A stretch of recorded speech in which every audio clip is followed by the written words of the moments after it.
Arnaud Nyokma c'est que tu les politologues de Bignarka, Mbalima au Kibora Chaman de Baby. Français de Willembe Kadja ou c'est Tabaraka, ou Beka plan Chaman de que en contrôle la mena plan bella de détail dit. Ani confusion moula, anuka ouire baraneme woro la mena bella de que détaillé ka bella anyafana bella de ka soro. Ani le formalien bella de l'ingena ka for maliko be niveau minabi. Moko chité negemble et Fransi beka djedjouya fin ke a chité nya Fransi bouloublé. Ani le for bella de l'ingena. Donc malien beki akili ke kilingi. Donc maintenant essayer ka ayoro kala sa ambe je kala de ñogon fait. Et nouvelle folo est du même folo et ou cas présent ko Jean-Yves Le Drian François ka présent et François ka ministre des affaires étrangères ko Jean-Yves Le Drian ambe worom na ko bi ka bolla kata Algérie Jean-Yves Le Drian ka tara Algérie ko kata kumani Algérie présent ye ka yurula ka fo kube worom na bi ko vraiment ko il faut que fo ñon ko kumanyo ya ka teme France ni Algérie tché parce que France be worom na bi France be ka crédibilité be perdu bi aka colonie be ka muruta contrôle la mbalema o ye kibara folo ye kibara fana folo na munye aywa erebelu sema mogon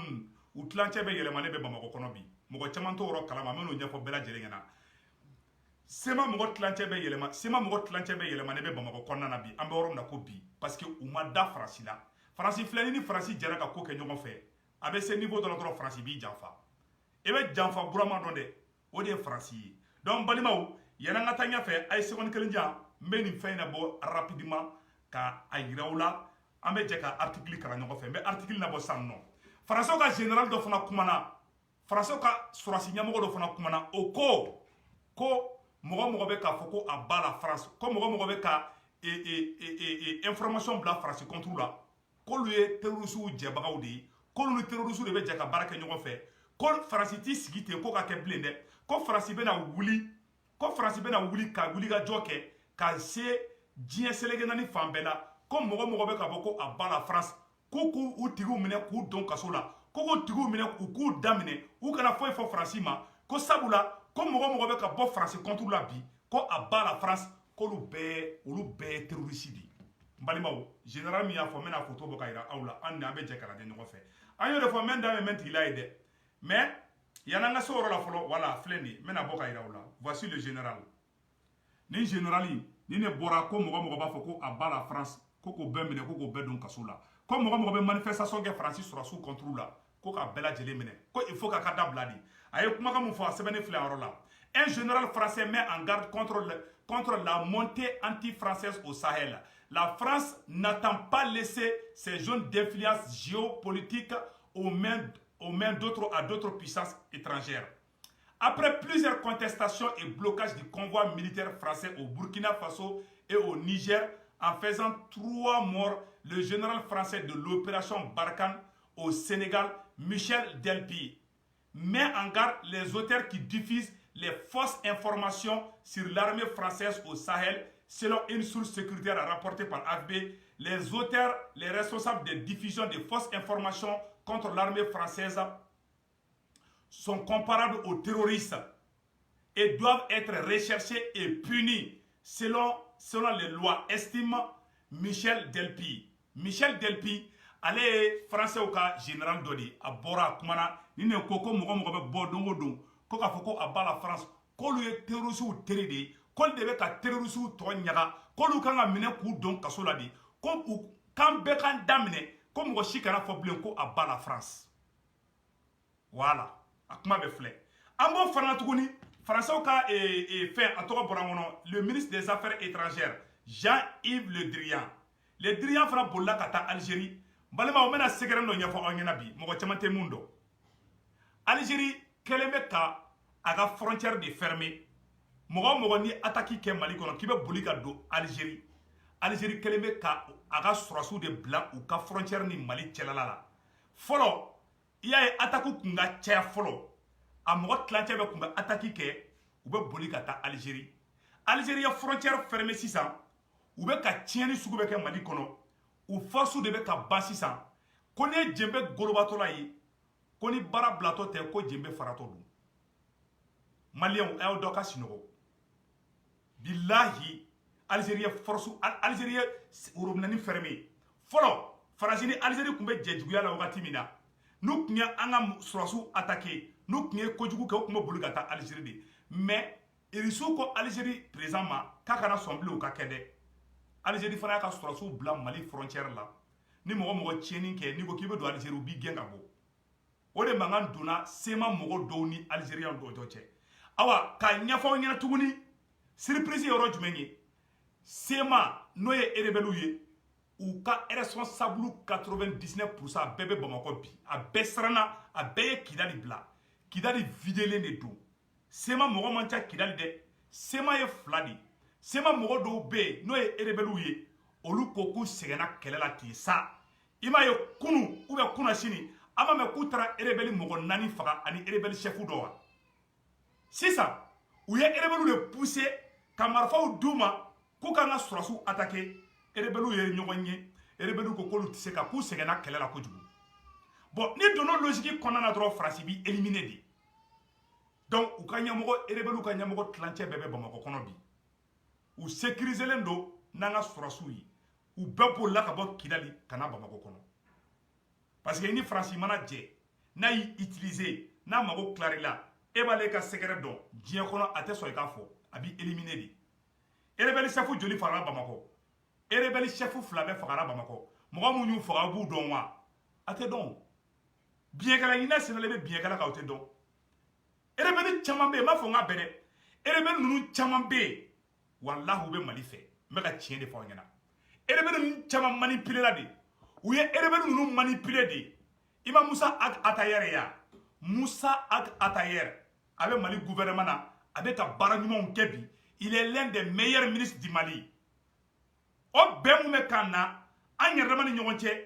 n'o bɛn kɛra an bɛɛ k'an bolo di ɲɔgɔn ma a bɛ fɔ ko kɛlɛ ka ban ni kɛlɛ banna a bɛ fɔ ko Faransi ka taa Faransi de ko ale tɛ fɛ kɛlɛ ka ban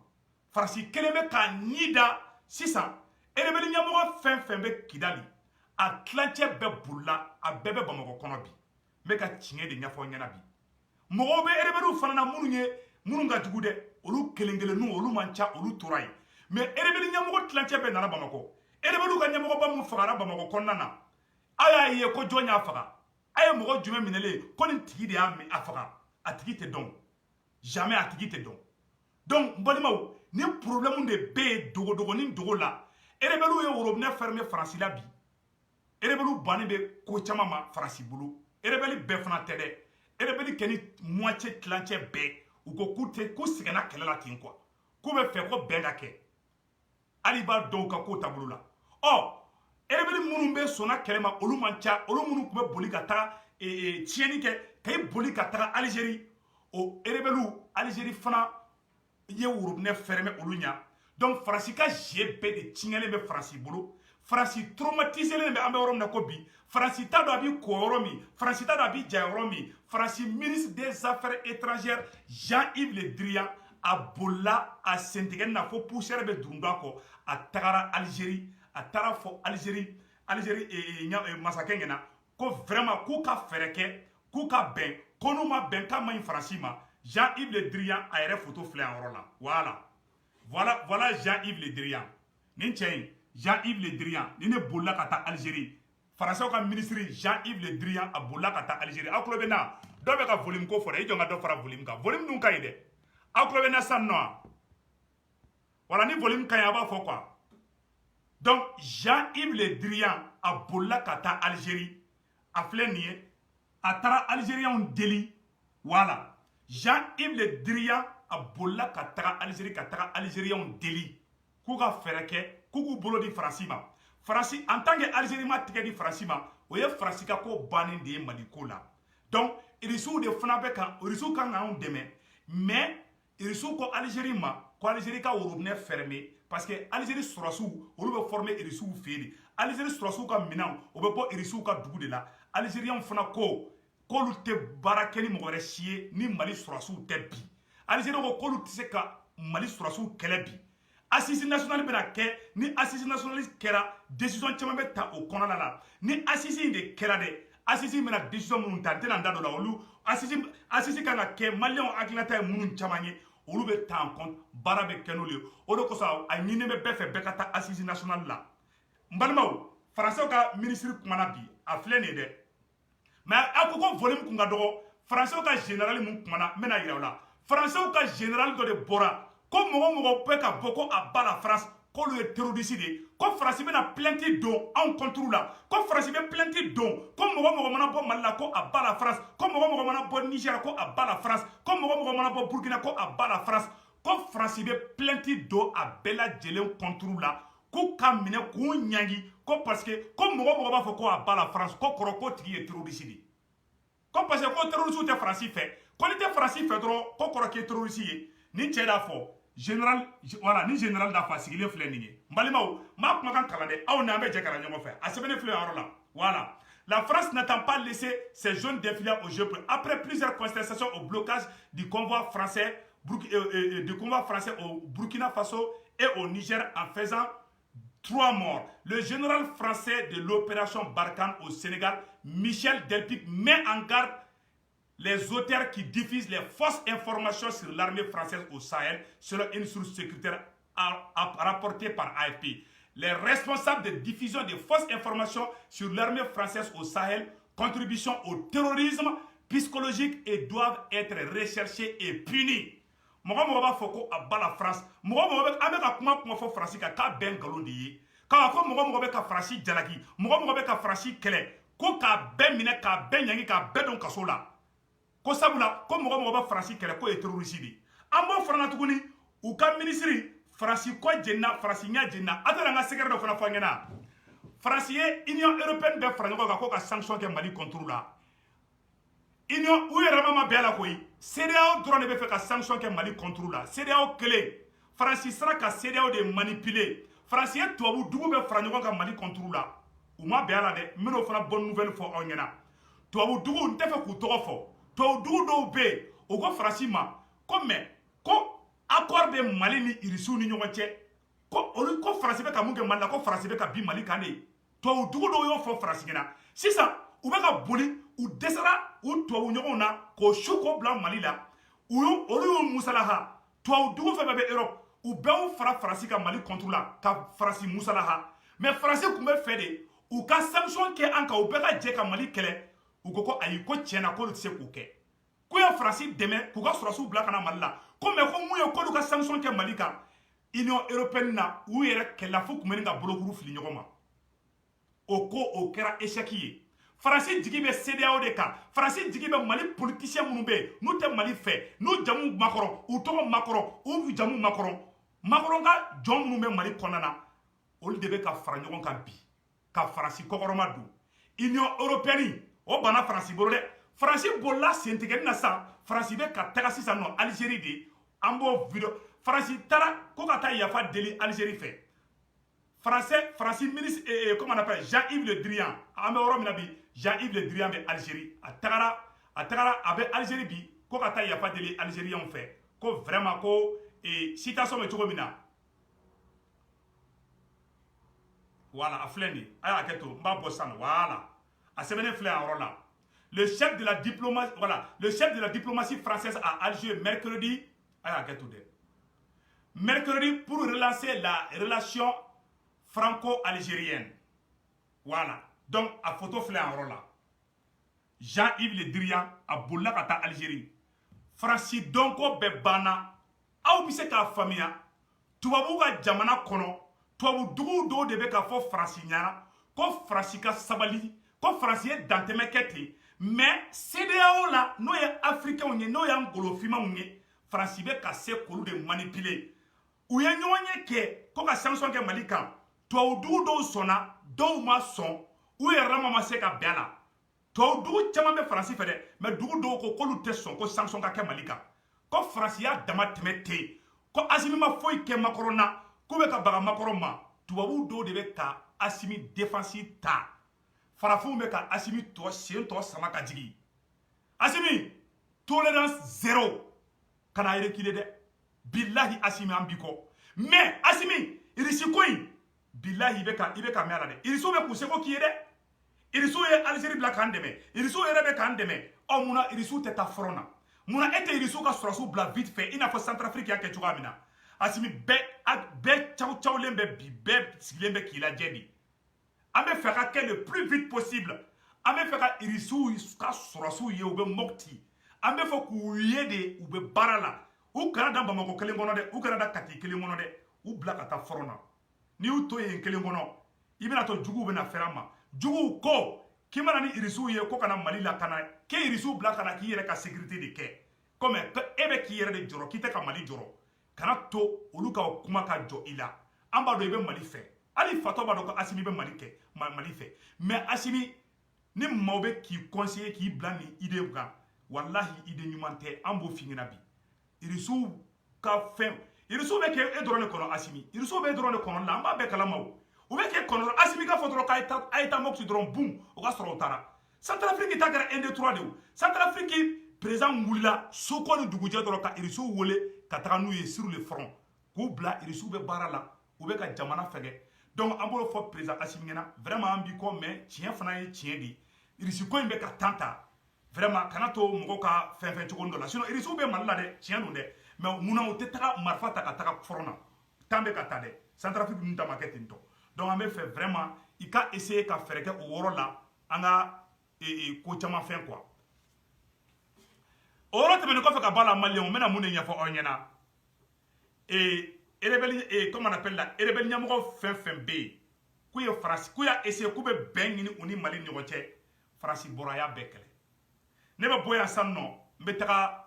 Niger mɔgɔw kan ka fɛn kɛ bi manifestation kɛ bi Segu Tunkara bɛna bɔ ka taga yɔrɔ la Niger mɔgɔw ye n wele ko n ka t'u ka manifestation kɛ yɔrɔ la ni Ala sɔnna ma dans 1 heure de temps aw bɛna n ye manifestation kɛ yɔrɔ la an bɛ taga Niger mɔgɔw soutenir maliyɛnw an ka Niger mɔgɔw soutenir vraiment maliyɛnw an k'an tɛgɛ di ɲɔgɔn ma Mali kura mun fɔra o de bɛ ka jɔ assise nationale mun bɛ ka fɔ an bɛ k'an tɛgɛ di ɲɔgɔn ma an ka assise nationale kɛ ɲɔgɔn fɛ Mali kura ka jɔ mais an ka tiɲɛ fɔ fana fɔ Asimi ɲɛna an kana to Asimi kɔ tɛgɛrɛ fɔ fana dɔrɔn na mais an ka tiɲɛ fana f'a ɲɛna faso bɛ jɔ ni tiɲɛ de faso tɛ jɔ ni nkalon ye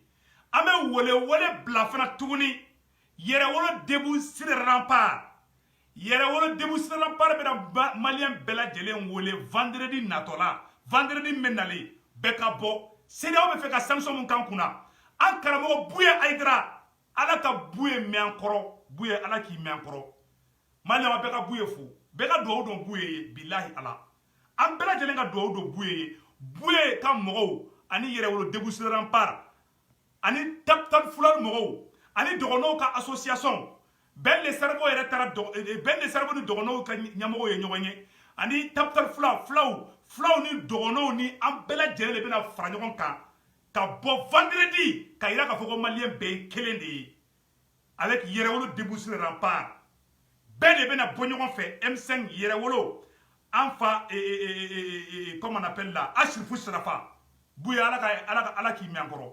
an bɛɛ de bɛna fara ɲɔgɔn kan an'an balima segukaw sigasokaw an bɛɛ de bɛna bɔ vendredi ka yira CEDEAO la k'an b'an ka Mali fɛ ka yira CEDEAO la k'u ka sanction n'u y'a kɛ an bɛ sa an ka président nɔfɛ n'o ye Asimi ye mais Asimi kana na maloya dɛ irisi ko in teliya ko ye Asimi tiɲɛ yɛrɛ la irisi ko in teliya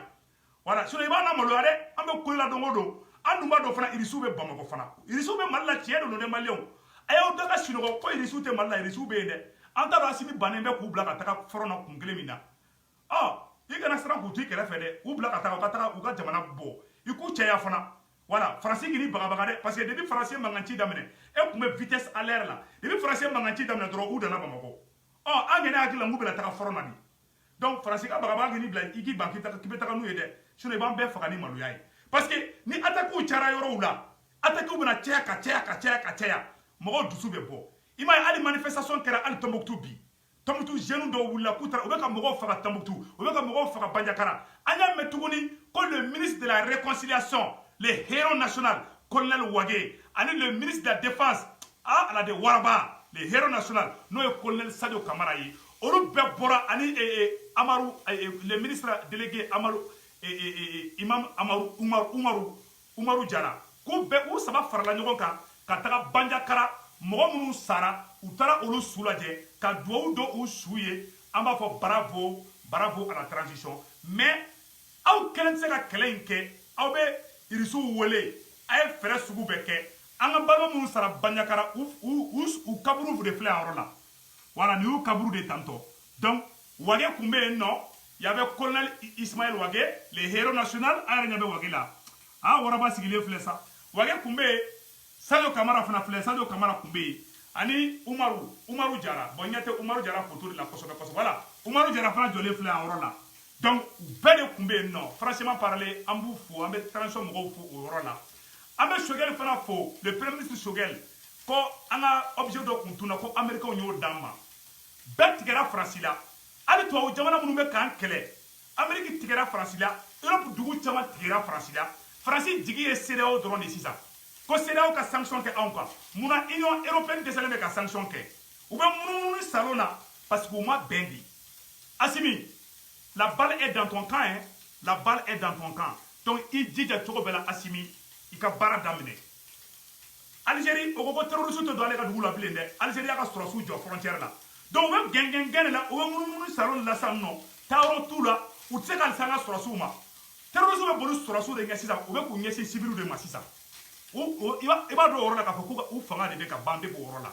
donc an kana décourager kɛlɛ in an b'a gagner mais an ka tiɲɛ fana fɔ Assimi ɲɛna Assimi ka irisi ko in teliya ten u kana to Bamakɔ dɛ u ka taga sur le front donc an bɔra k'o yɔrɔ de fɔ vraiment an b'a dɔn Assimi ye marifa caman san i ye minɛn caman san i ye avion caman san i merci beaucoup sisan a tɔ tora baara de sisan nɔ aw kana temps ta a ye irisiw bila ka taa front na ni irisiw yera front na maliyɛn bɛɛ hakili bɛ sigi e kelen tɛ se ka kɛ dɛ hali ni bombe atomique d'an ka Mali sɔrɔsiw ma billahi ani Faransi de bɛ kɛlɛ la koyi donc an b'o de fɔ on n'est pas des anti-français on n'est pas contre la France on veut juste que la France laisse le Mali choisir un partenaire gagnant-gagnant ou bɛ ka galon tigɛ k'an ye anti-français ye on n'est pas des anti-français de on n'est pas d'accord avec toi cela ne veut pas dire qu'on est contre toi Faransi bɛ ko tɛgɛnigini de kɛ sisan nɔ ka an kɛ i b'a ye u ka général kumana ko mɔgɔ b'a fɔ ko a b'a la France k'o ye terroriste de ko tigiw kan ka minɛ de ko k'u don kaso la a général photo filɛ koyi na n ka photo yira aw la yanni n ka bɔ vidéo la Faransi yɛrɛ ka général de bɛ ka nin kuma fɔ dɛ ko mɔgɔ bɛ k'a fɔ ko a b'a la France k'a bɛɛ ye terroriste a photo filɛ nin ko Faransi bɛ plainte dɔ olu contre la ko mɔgɔ b'a fɔ ko Faransi sɔrɔsiw ma ɲi a tɔgɔ ko général Philippe a photo filɛ nin yan voilà ko donc ko mɔgɔ b'a fɔ ko Faransi ma ɲi dɔrɔn k'olu kan ka minɛ k'u don kaso de la ko tigiw ye terroriste de ko les terroristes terror de on n'est pas des terroristes on n'est pas d'accord avec la France cela ne veut pas dire qu'on est terroriste donc u dalakan bɛɛ de banna sisan u bɛ fɛ ka Algérie de fana négocier Algérie fana kɛlen bɛ ka worobinɛni fermer donc Faransi kɛra passe partout de sisan nɔ Faransi jigi b'a ka a mɔden makɔrɔnden minnu bɛ Mali kɔnɔna na dɛ minnu bɛ ka makɔrɔn ka susɛti nɛmu minnu bɛ ka makɔrɔn daji nɛmu minnu bɛ ka makɔrɔn fasada minnu tɔgɔ makɔrɔn u jamu makɔrɔn u ka dugu tɔgɔ makɔrɔn olu de tugulen bɛ makɔrɔn kɔ bi a ye Choguel bila an tɛ Choguel filɛ parce que n'i ye mun bɛ balaba da n'i ye mun bɛ balani da a bɔra balaba de da Faransi de fɔlɔ ko k'a tɛ Choguel fɛ dɔrɔn Faransi ka jɔn minnu bɛ Mali kɔnɔ olu fana wulila k'u tɛ Choguel fɛ donc balimaw n bɛ bɔ vidéo la yan yɔrɔ la ala ka hɛrɛ kɛ Mali ye bonne chance n bɛ boli sisan n bɛ taga Niger mɔgɔw ka manifestation kɛyɔrɔ la aw caw caw